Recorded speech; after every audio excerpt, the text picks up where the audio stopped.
নমস্কার বন্ধুরা, রান্নার জগতে আপনাদেরকে স্বাগত। আজকে আমি আপনাদের কাছে নিয়ে এসেছি ছাতুর এক হেলদি ব্রেকফাস্ট রেসিপি, যেটা আপনারা সকালে ব্রেকফাস্টেও খেতে পারেন, আবার বিকেলে টিফিনেও খেতে পারেন।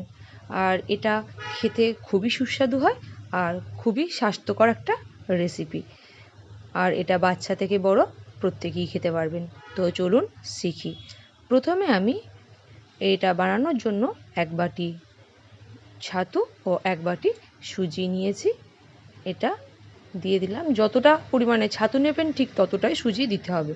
দিয়ে দিলাম অল্প একটু লবণ, একটু হলুদ গুঁড়ো, একটু জিরে গুঁড়ো, আর একটু কুচিয়ে রাখা গাজর, একটু পেঁয়াজ কুচি, আর অল্প একটু রসুন কুচি, আর ধনেপাতা কুচি, কাঁচা লঙ্কা কুচি। এবার এটা ভালো করে মিশিয়ে নিয়ে আমি জল দিয়ে একটা ব্যাটার তৈরি করে নেব। খুব ভালো করে এটা ফেটিয়ে নেবেন।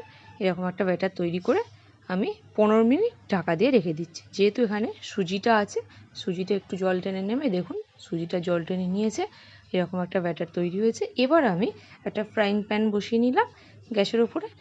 ওপর থেকে একটু হালকা করে তেল ব্রাশ করে দিলাম, অবশ্যই সাদা তেল ব্রাশ করবেন। দিয়ে আমি ব্যাটারটা দিয়ে একটু ছড়িয়ে দিলাম, এভাবে ছড়িয়ে দিলাম। দিয়ে এটা আমি ঢাকা দিয়ে দেবো। এক পিঠটা ভালো করে হয়ে গেলে অপর পিঠটা উল্টানোর আগে আমি উপর থেকে আবারও একটু তেল ব্রাশ করে দিলাম। দিয়ে এটা আমি উল্টে নেব। দুদিকটা আমি ভালো করে এভাবে ভেজে নেব, আর খুব অল্প তেলেই এটা ভেজে নেব। দুদিকটা ভালো মতো ভাজা হয়ে গেলে আমি এটা তুলে নিচ্ছি। আমি আবারও একটা আপনাদেরকে বানিয়ে দেখাচ্ছি।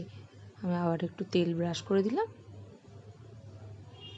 দিয়ে আমি এক ডাবুর মতো ব্যাটার দিয়ে দিলাম। অবশ্যই এটা ঢাকা দিয়ে নেবেন, তাতে তাড়াতাড়ি হয়ে যাবে। এক পিঠটা হয়ে যেতে আমি অপর দিকটা উল্টে নিলাম। তো এইভাবে আমি বাকিগুলো বানিয়ে নেব।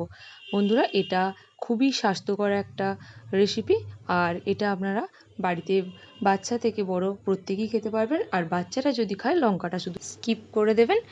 আর বাচ্চাদের এটা স্কুলের টিফিন বক্সে অনায়াসে দিতে পারেন।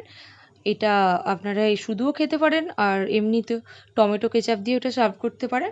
তো বন্ধুরা, এই ছিল আজকের রেসিপি। আর হ্যাঁ, এটা দেখুন কতটা পরিমাণে সফট হয়েছে, আর কতটা দেখুন বন্ধুরা খুবই নরম হয়েছে, আর খেতে খুবই টেস্টি হয়, আর খুবই একটা স্বাস্থ্যকর রেসিপি। তো বন্ধুরা, আজকের এই রেসিপি আপনাদের কেমন লাগলো আমাকে অবশ্যই কমেন্ট করে জানাবেন। আর আমার চ্যানেল ভালো লাগলে সাবস্ক্রাইব করে পাশে থাকবেন।